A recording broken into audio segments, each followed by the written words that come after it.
Thank you all for joining us today. This is our first ever retailer virtual training.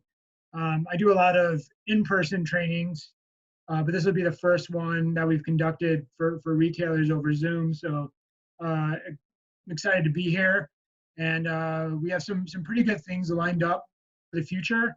And we kind of envision this as being a series that we do going forward, being a mainstay to kind of reach out to our retailers and stay connected. So thank everybody for joining and being here with us.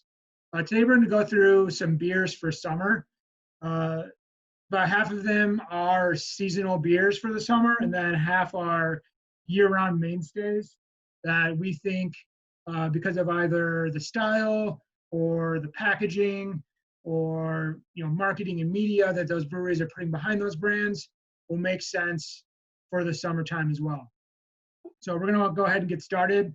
I don't know if you guys have a beer. I can't talk about beer without drinking a beer, so I have one. So please feel free to join me with a beer. I won't say which beer I'm drinking because I don't want to play favorites today. They're all delicious beers.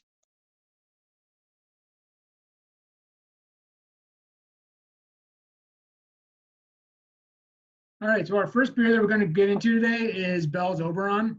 You'll see from the slides that I have some basic information on top, the style, ABV, IBUs where applicable, the commercial description, and then across the bottom are the available formats that we're going to be selling this year, along with the availability in red. So this is theoretically when we should be having the beer in, and then how long that beer should be in before we run out if it's a seasonal.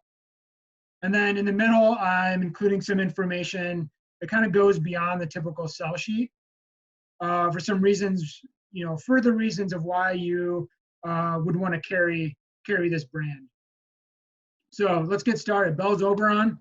It is an iconic beer for a lot of beer drinkers in the Midwest and in Chicago. It really signifies the summer beer drinking season. Oberon launches with the start of baseball and kind of wraps up with the end of the season. So it really complements the summertime. It's a wheat beer. Chicago is the biggest market for wheat beer as a style in the U.S., so it's very fitting. And then, I think people sometimes maybe get fatigued with brands, especially if you're somebody who's been a retailer for a long time. You've seen Oberon in the market for a long time. You're like, oh yeah, I know it. I might look over it, but it's a beer that continues to pull, and it is a very strong brand. So I reached out to the Bell's team today, and I got some data from them that I think really tells a powerful story on just how big of an impact Oberon is. It's one of the best-selling and biggest revenue-generating craft beers in the U.S., especially for the summertime. So you can see some data over the last 52 weeks. This is IRI data, so it's really grocery store and big box retailer scans. But it helps paint a picture. 12-pack cans up 49%. The number 2 seasonal 12-pack in Illinois over the last 52 weeks. When you look at Bell's as a brand family, they're the 8th largest brand family for beer in the state of Illinois. Already this year, just in the off-premise, $4.9 million in dollar sales and up 8.3%. So a really strong selling story of why you should, bring Bell's into your summer lineup. Good reason to stack it. If you're an off-premise retailer, great reason to put it on draft. If you're an on-premise retailer, because it's gonna pool. The proof is in the data. And then just a little bit other data that I think is interesting that we normally don't get to see is this STR data. And this is a bunch of breweries will basically take all of the data from the off-premise scans and kind of pilot into this database where they can see how their breweries are stacking up against other breweries. And you can see that it's up 11.2% in packaged liquor this year, 16.4% in grocery. We don't have the data for the on-premise, but typically if it's up in one or it's doing well in another, it's going to sell in the on-premise as well if you're an on-premise retailer. Another great thing about Bell's Oberon that I think people either overlook or don't even realize is that Oberon is only 5 simple ingredients. You know, a lot of wheat beers use some kind of adjunct. They do not. It's just wheat malt, barley malt, water, yeast, and hops. And all of those ingredients are verified non-GMO. So you're getting good, healthy, clean ingredients by a family-owned brewery. So really, to me, you know, when you add all that up, a really powerful story on Oberon, you know, why you should carry that beer. It sells, it's going to make you money, people love it, it's going to turn. This is the time where I would normally ask if anybody has any questions, but I have all of you guys muted just to keep the room a little under control. So if you do have questions on any of these beers, please feel free to put something in the chat box. And at the end, we'll answer any questions that you guys have. So Bell's Oberon, available now through late August.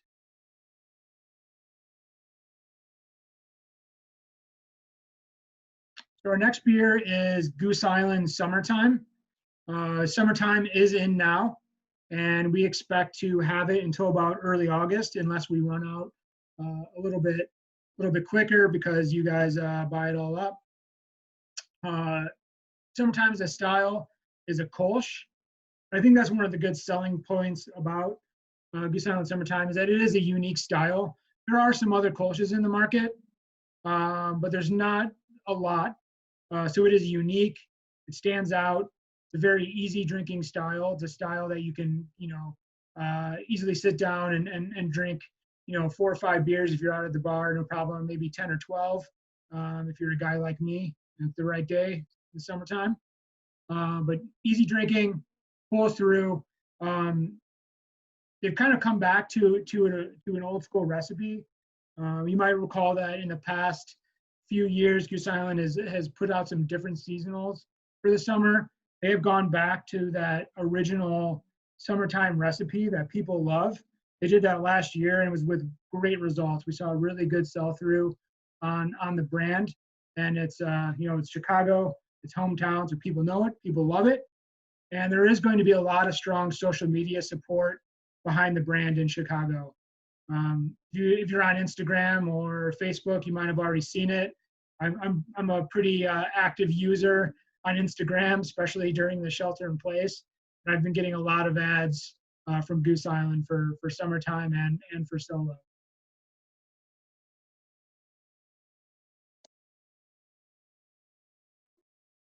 So our next beer is a Pilsner from Founders. This is basically PC Pils that has been repackaged as just Pilsner. So if you carried PC Pils in the past, that beer did well for you, you liked it, this is that beer. You know, it's got a pretty proven track record of people loving this beer and this beer selling. So some added benefits to it. Craft Pilsners are a growing style. Not all styles of craft beer are positive at the moment, but Pilsners are one of them, with 13% growth over previous year, which is pretty strong. Some additional selling points on Founders is Founders is the #1 multi-pack brand family and has one of the highest pulling rates in all of craft beer. So those cans, if you're an off-premise retailer, they sell. And they sell well in the on-premise as well. It's a great option for happy hours, for beer of the months. It's a great beer to stack. It's a great beer for features, and it's a nice fresh take on a classic style. So you know, take that traditional Pilsner, upgrade it a little bit with some American hops, and this beer is nice because it really kind of lives in that middle ground between craft and domestic. If you have domestic drinkers, they're going to like this beer. If you have craft drinkers, they're going to like this beer. Kind of falls in that middle that middle ground, and I think is approachable for a lot of people. And we have this now, and we expect to have it in stock until the end of July.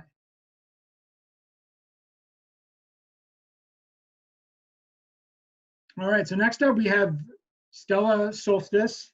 I have not yet tried this beer. It has not come in yet, so I can't really speak to what it tastes like. But you know, it's a brand new beer from a brewery that sells very, very well in Chicago, that has high visibility, and with that just comes a lot of people who are going to want to try this brand. Additionally to that, there's going to be plenty of social media and traditional marketing behind this brand. There's going to be digital ad boards up at a lot of the train stations, anywhere there's like a big commuter hub. You'll see digital boards, and then there's going to be some traditional media as well. And another thing to add is imports are an additional growth category in beer. So not only are our lagers growing, but as are imports.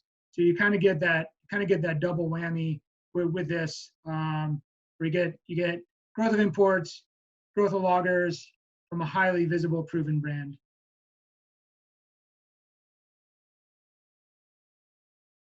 So depending on where your account is, you might get this product from us, and you might not.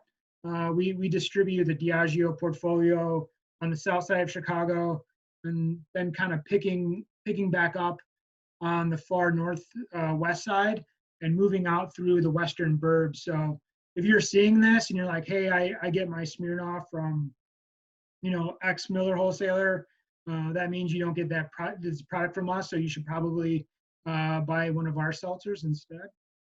But if you do get your Smirnoff from us, red, white, and blue, red, white, and berry is going to be a very strong brand this year. So Smirnoff is the fastest growing F&B over the last 4 years, and this is their most popular flavor. We sell a lot of the red, white, and berry, especially down in our southern footprint. And you know, this coming to seltzer, which is such a hot category, we just really expect this brand to do well. Seltzers are experiencing exponential growth, and you know, one of the reasons is that it appeals to that active lifestyle consumer. We often call them the better for you consumer. They're looking for beverages that are better for you to drink. So it's 90 calories, 0 gram sugar, 1 gram of carbs. So it's really going to appeal to that person. And then, you know, really working off the success of Smirnoff already and the red, white, and berry name. This is kind of a no-brainer. And then, you know, since we're talking about seltzers, as everybody is talking about nowadays, I would be remiss not to talk about Bud Light Seltzer, which is, you know, one of the biggest brand launches we've had in a while. This is the first of our year-round beers I'm going to cover today.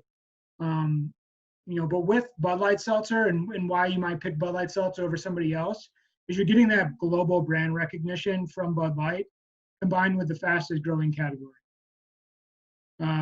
You're also going to get lots of marketing and media support. So you think of all the support that Bud Light gets through these, you know, sports and properties and all the entities that they partnership with. You're also going to get that for Bud Light Seltzer. So your consumers are going to be seeing that, and they're going to be looking for Bud Light Seltzer. I have a picture of the lime up here, but there are 4 flavors. So there's also black cherry, strawberry, and mango, and there's a variety pack as well. These come in at 100 calories, slightly less than 1 gram of sugar, 2 grams of carbs. So again, it's going to speak to that active lifestyle, better for you consumer as well, and then have that big brand recognition behind it to really help it pull through the market. And I should also add, you know, we're really getting that point where, you know, you don't need to just have a seltzer. You know, if you're an off-premise retailer, you might now have a cooler door full of seltzers. You might have a barge where you stock seltzers. If you're an on-premise retailer, instead of just having a seltzer option, you might now have a piece of your menu that is carved out for seltzers. So there's really room for multiple. So don't just think, I already have a seltzer. Start thinking, how many seltzers do I have? How many SKUs? You know, do I have the right SKUs? Do I have the right flavors? Because people are starting to look for variety within the seltzer category. All right, so next up is Shiner Bock by the Shiner Brewery. And one of the reasons why we wanted to talk about this beer as a summer beer are a few different reasons. They do a lot of partnerships with summer music festivals. So they're one of the main sponsors of the Windy City Smokeout. It is one of the best food pairing beers, especially for anything that's cooked on the grill, anything that's barbecue. So if you're an on-premise retailer, you do food and you have, you know, food like that, barbecue, you got to have Shiner Bock. It's a really great beer to grab a 12-pack of in the off-premise. We have really great pricing on it. It's a great 12-pack for backyard cookouts, backyard parties. You know, one of the things that I like is that it's independently owned for over 100 years. You know, no other American craft beer can say that. So that's a powerful message. And then you can just see some of the awards that they have. Over 17 gold medals, including some from the GABF in the past couple of years. And it's really easy drinking. You know, some people might pour it and they see that's a little bit darker.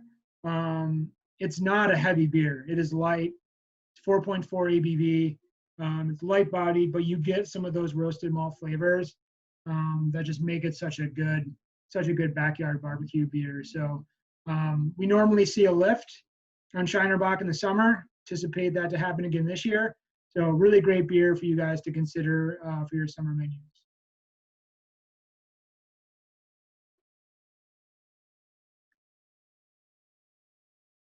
Next up, we have Boulevard Space Camper. You know, IPAs are one of the best-selling craft style, and they're also seeing the highest year-over-year growth. That has now been compounded over the past 3 years. And I realize I have a mistake here. I say available now through late August. It's actually available year-round. I apologize for that. I started with one slide to get the format and then copied the other, so I did notice that is a mistake. It is available year-round. The IPAs are doing really well. Everybody always asks, you know, what IPAs do you have? What's the newest IPA do you have? What's the freshest IPA? One thing that's kind of nice about this one is it's 5.9 ABV, so it's not a big, you know, clobber you over the taste buds IPA. It's one where you get that, you get the IPA, but you also kind of speak to that better for you consumer, a person who wants to have a lower ABV beer, wants to drink a few of them. Another really cool aspect of this beer is the Save the Earth campaign. So they are collaborating with Arbor Day Foundation to plant 20,000 trees in 2020. They have also worked with some video game developers to make a Space Camper IPA video game. There is one right now on the Boulevard website. I can't say this for sure, but I have heard that there is going to be possibly a full-blown Space Camper video game that might come out that can work with some systems as well that you can download. So pretty cool selling aspect and way to tie into that gaming community, which has become so big in the last few years. So really nice selling for that. You also have the word camper in there, so I immediately think camping. So you kind of have multiple fun tie-ins for this beer, and it's also delicious. So really great beer to think about for your summer lineup, or if you're not off-premise retailers, you know, stocking this beer on the floor in the summer. So our next beer is SWEETWATER G13. I'm going to spend a little bit of time kind of describing this beer because it is so unique. again, you get that best-selling IPA style, highest year-over-year growth. G13 was also a top $10 growth brand for U.S. craft in 2019. So what that means is if you take all the craft brands in the U.S., tens of thousands of beers, they were one of the top growing in terms of dollars. So what that really shows you is that you carry this beer, you're going to bring in money. The beers that were above them in that growth in terms of dollars were all brands that are distributed in all 50 states. SWEETWATER isn't in all 50 states. So to be in that list with still smaller distribution is an even more powerful message. And that is Nielsen data. So that's really good, strong data, strong selling points. And then getting into a little bit about the beer, this beer has cannabis terpenes in it, and they are strain specific.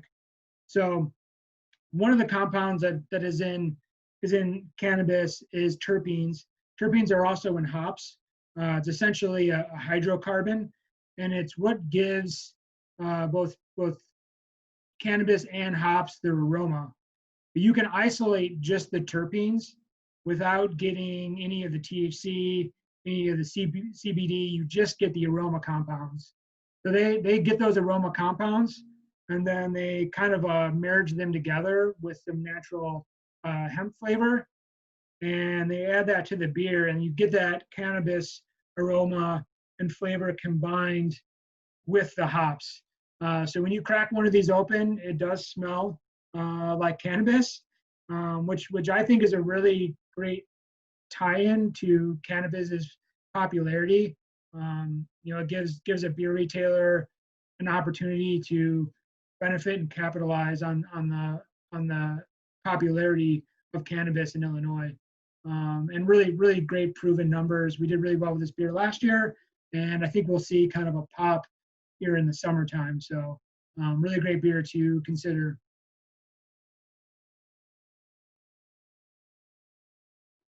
Our next beer is KONA Big Wave. And if you just look at that can, to me, it just kind of screams summer. You see that can and you want to buy that beer in the summertime. You see somebody drinking it on a patio, you're going to say, I want what that person's drinking. You see it in the cooler, in a packaged liquor store or convenience store. It's a nice hot day. You're going to want to buy that packaging. Really easy drinking beer. One of the things I like about it is it's a golden ale with some nice tropical fruit aromas in it.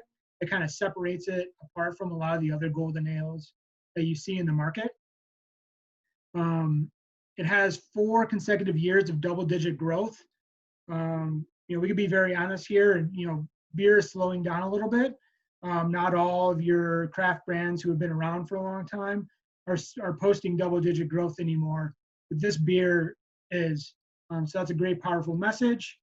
You'll see it was up 22% in the last 4 weeks. That's Nielsen data. So really strong data right there. Outselling, a lot of beers in the market that I think are getting more attention or get talked about more, that are similar beers, but this is doing better. We do have a new format with this beer as well. It's a 19.2 ounce can. So that's kind of a little added benefit. If you're a retailer with outdoor patio and you like to do bigger cans like that, it's a great option. If you're near any kind of transit, if you do grab and go, it's going to be a great format. Like I said, the packaging really sells itself. One thing I also want to mention about KONA is this brand is kind of bigger than I think people realize in Chicagoland. It's bigger than I realize. And when I see the sales numbers, I'm kind of like, oh, wow. KONA is a really strong brand. And I think the reason is it sells, a lot in grocery, but there's a lot of opportunity to capitalize on that if you're a non-grocery retailer, because people are buying this product at Jewel and Mariano's and Meijer and Walmart. So they're already drinking this brand. So if you have it at your restaurant, your bar, your liquor store, they're going to buy it from you. as well. So really, really strong brand year round, but especially for the summer. And I think this might be our last beer. This is Surly Grapefruit Supreme. This is a beer that came out recently, and it is year round, but it really is a great summer beer. It's essentially a Berliner Weiss, although they just refer to it as a tart ale. So it does have some wheat in it. It is a wheat beer. Has a little bit of lactobacillus in it, which gives it a little bit of tartness. And I really like that flavor combination in the summer. It's not often that you describe a beer as thirst quenching, but this beer is. If you think of like a hot summer day and you just really want some lemonade or limeade or a paletta, like that is tart citrus flavor that you're getting on that summer day. That tastes so good and so so thirst quenching. It's a great cocktail ingredient for the on-premise. You easily do this with some vodka or some gin. And then another category that is growing is sour beer. So this is a great opportunity to get one at a good price that you could do a can special that you can display or stack and kind of get in on that sour beer category.